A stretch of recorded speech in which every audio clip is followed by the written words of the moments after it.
Olá!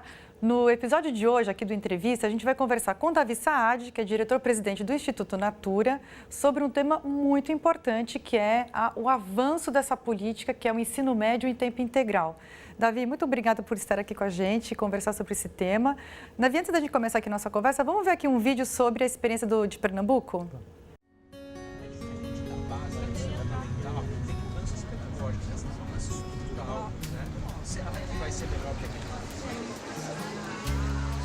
Educação é feita pelas pessoas, é feita por gente, então os modelos ajudam a explicar, mas eu acho que não é simplesmente seguir uma receita que dá certo. Eles nos receberam cantando, mas também explicaram alguns dos projetos da escola, um projeto ligado ao Grêmio Estudantil e a experiência deles de fazer um intercâmbio com países que eu nem conheço e olhar com essa vontade de aprender para a proposta da escola, pensando em como que os seus sonhos de aluno se conectam com o que a escola tem a lhes oferecer. Ainda que a gente não tenha visitado todas as escolas de Pernambuco, nós visitamos uma quantidade suficiente que foi possível ver que em diferentes contextos a consistência da proposta do programa de ensino integral está presente. Há uma pactuação em diferentes níveis, há o pacto dentro da escola, aluno, professor, pais, e os pactos que são nos níveis de gestão da Secretaria de Educação. A gente vê que é necessário sim aprender uma série de coisas, mas que o foco mesmo é qual o sentido disso na vida desse jovem. Tome cuidado quando eu acho que esse modelo do horário integral, com essa oferta toda para os alunos, que realmente engaja, motiva, faz com que o aluno queira ficar na escola, queira cuidar da escola, goste de estudar, né? E em municípios e regiões que você vê que tem grandes desafios socioeconômicos, mas que a escola consegue realmente fazer a diferença na vida desses meninos, né? De uma maneira geral, assim, os princípios, os fundamentos dessa estratégia não só são copiáveis, como deviam ser copiados ou replicados, né? A clareza de que você precisa de uma escola para um jovem entrar nela e se sentir bem, e não apenas se sentir bem, mas se sentir instigado e apoiado em pensar um futuro melhor para si mesmo, para sua família, para o seu bairro, para o seu país, vamos dizer assim, é uma das poucas tábuas de salvação que nos resta enquanto sociedade brasileira. No mate ou em minha profissão.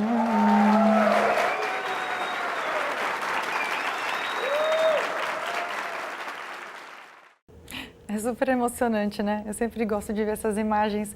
E, Davi, assim, o padrão no Brasil ainda é do tempo parcial. Esse é o padrão. E a gente precisa fazer uma transição para um novo padrão, que é o de tempo integral. Conta um pouco para a gente, assim, por quê? Qual que é a importância disso? O Brasil está ficando muito atrás em relação ao mundo. Assim, por que essa é uma estratégia fundamental para a gente conseguir avançar no sentido da qualidade do ensino? Ótimo. Bom, acho que a primeira coisa que a gente tem que entender é que quando a gente fala em tempo integral, o tempo não é a premissa, o tempo, na verdade, é uma consequência. Quando você olha o que efetivamente tem que ser trabalhado com o jovem, o que tem que ser ensinado para conseguir entregar uma educação de qualidade, com desenvolvimento integral, quando você monta um modelo pedagógico disso, você vê que não dá para fazer numa escola de tempo parcial.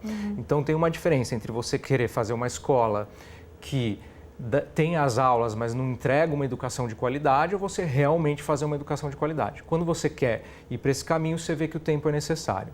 Isso é demonstrado porque qualquer outro lugar do mundo que você olha, onde tem uma educação de mais qualidade, você vê que a escola dos outros países tem mais horas que aqui no Brasil. Varia de um lugar para o outro, mas normalmente tem mais horas. Isso não é uma coisa que os outros países começaram a fazer agora. Isso é uma coisa que eles sempre tiveram. Nós é que estamos muito atrasados. E uma outra coisa que eu gosto de ver, Priscila, é o seguinte. Para as famílias que têm condições e botam seu filho numa escola privada, mesmo que a escola privada seja de tempo parcial, o fato é que à tarde, no outro turno, as famílias complementam com uma aula de inglês, uma aula de esportes, os pais ajudam em alguma coisa em casa. Então, de fato, quem tem condições no Brasil já tem uma educação em tempo integral, mesmo que não seja na escola. Então, seria um pouco hipócrita eu achar e nós acharmos, as pessoas que têm condições acharmos que uma escola para o nosso filho tem que ser em educação em tempo integral e para as escolas públicas não. Então acho que tudo, olhando por todos os lados, a gente vê que esse é o caminho e que infelizmente o Brasil não inventou uma forma de conseguir fazer em 4, 5 horas o que os outros países fazem em 6, 7. Mas o modelo também importa muito, né? Porque a gente também tem escolas que funcionam em 7, 8 horas, mas que na verdade não funcionam, não estão entregando resultado porque o projeto de tempo integral delas não acertou, não está acertado. Então, tem um modelo, né? Esse é o modelo que vocês estão apostando mais agora, né? Conta um pouquinho sobre esse modelo. Conto. E reforçando isso que você falou é fundamental. Não basta só mais tempo. A questão é como é que você tem um modelo pedagógico que consiga entregar essa educação de qualidade, por acaso ele precisa de mais tempo. Então, falando um pouco do modelo, na verdade o que a gente estudou muito foi um modelo que se baseia no caso de sucesso de Pernambuco, né? Então, Pernambuco é um estado que estava numa das últimas colocações do IDEB do ensino médio, que é o índice que mede a qualidade da educação, e agora está entre os primeiros, mesmo não sendo um dos estados mais ricos do Brasil, né? Então, lá é um caso que foi estudado por nós, por várias outras instituições, e a gente entendeu que o modelo lá tinha algumas características muito poderosas. Então, a primeira delas é que toda a escola é baseada no projeto de vida do jovem, então isso é central. Então, quando o jovem entra nessa escola de ensino médio no modelo de Pernambuco, que depois está sendo espalhado pelo resto do país, o jovem é convidado a pensar no seu projeto de vida. E tudo que ele faz nos 3 anos de ensino médio é conectado com o projeto de vida dele. Então, isso faz com que a escola tenha algum significado para o jovem. Fora isso, além das disciplinas tradicionais, que todo mundo conhece, matemática, língua portuguesa e outras, que também a gente tem um pouco a mais delas nessas horas a mais, o forte dessas horas a mais são outras atividades mais conectadas com o que a gente chama de socioemocionais. Então, que tratam o protagonismo do jovem, com clubes juvenis, disciplinas eletivas, tem tutoria na escola. Então, é todo um modelo pedagógico que foi pensado para conseguir desenvolver o jovem de maneira integral e fazer uma escola que tenha significado para ele. E o interessante é que essa é uma política que não foi inventada, alguém não desenhou esse modelo pedagógico no gabinete e está implantando em todo o Brasil. Não é isso. Passou por muitos anos de melhoria e, felizmente, o Brasil tem uma experiência de sucesso e pode se basear nela. E é uma das grandes evidências que a gente tem hoje no país, né? Assim, o Brasil, ele produziu algumas políticas de excelência, a gente agora precisa realmente, como colocado aqui no vídeo, a gente precisa replicar essas experiências, olhar para essas evidências, não ficar reinventando a roda. Eu acho que esse caminho do tempo integral, principalmente no ensino médio, é fundamental. E por que eu falo no ensino médio? Porque a gente também tem o desafio adicional, que eu queria que você colocasse um pouco também aqui, que é da reforma do ensino médio, dos itinerários, junto com esse tempo integral, né? Como que a gente concilia essas duas políticas? Eu acho que, elas são super conciliáveis, é até mais fácil de fazer isso numa escola em tempo integral nesse modelo. Quando essa escola em tempo integral ela foi pensada nesse modelo, a ideia já era um pouco de flexibilização, tanto que tem disciplinas eletivas. Então, para você transformar uma escola desse tipo de tempo integral acatando as regras da nova reforma do ensino médio, é bastante simples, né? Agora, uma coisa interessante de falar sobre a questão da reforma do ensino médio é que essa é uma política que precisa ser ainda testada, né? Então, tem um conceito que é muito positivo, a gente acredita que está levando para um lugar melhor, mas agora os estados precisam fazer alguns pilotos para ver como é que funciona, qual a complexidade de gestão disso, né? A gente precisa tomar cuidado para, de repente, não tentar expandir isso de maneira muito acelerada e acabar chegando numa situação que é pior do que a gente está. Então, o que eu recomendo para a reforma é que os estados possam fazer nos seus pilotos, entenderem como fazer isso para depois expandir para todas as escolas. E essa acho que é uma questão central, assim, como que a gente consegue, ou cada estado consegue fazer a expansão desse modelo, assim, quais são os entraves, como superar esses entraves, a questão financeira custa mais?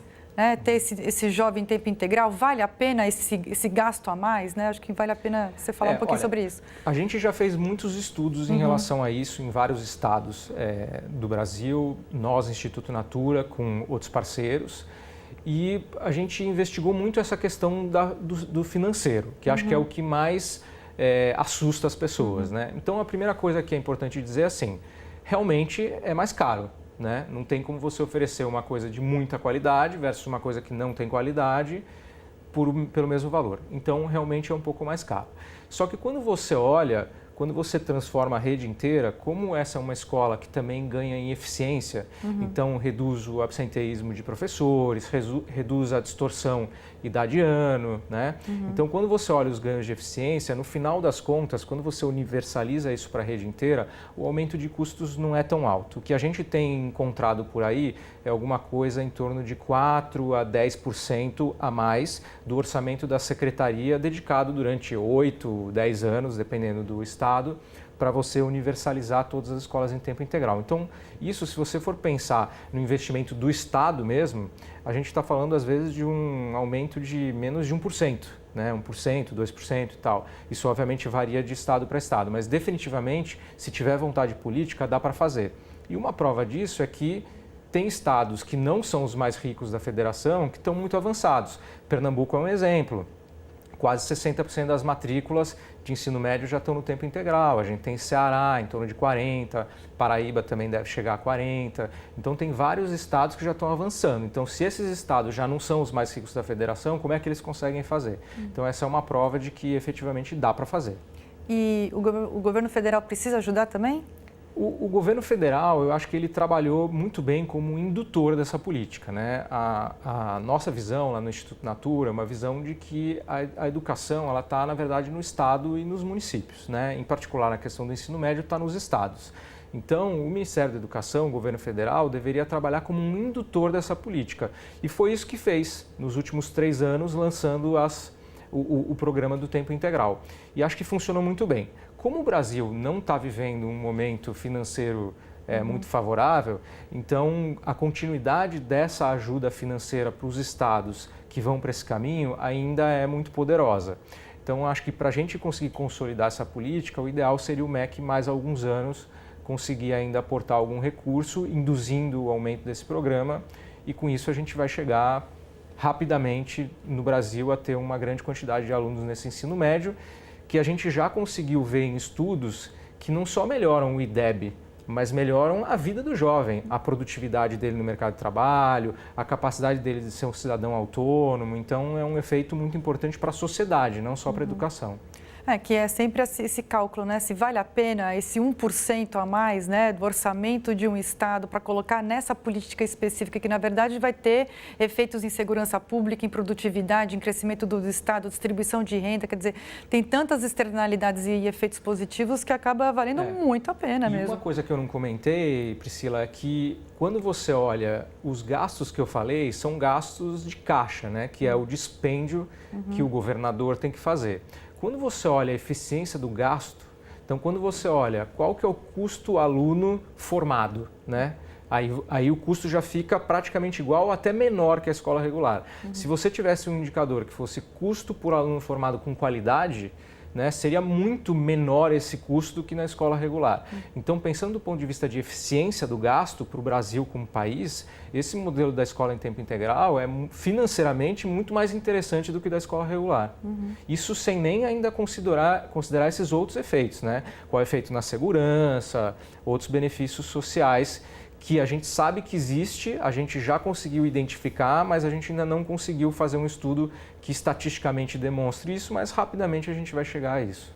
Davi, obrigada por esse papo. Realmente, esse é um tema fundamental para a gente conseguir avançar na qualidade do ensino, no ensino médio, né, que tem sido uma etapa muito complicada, a gente conseguir melhores resultados.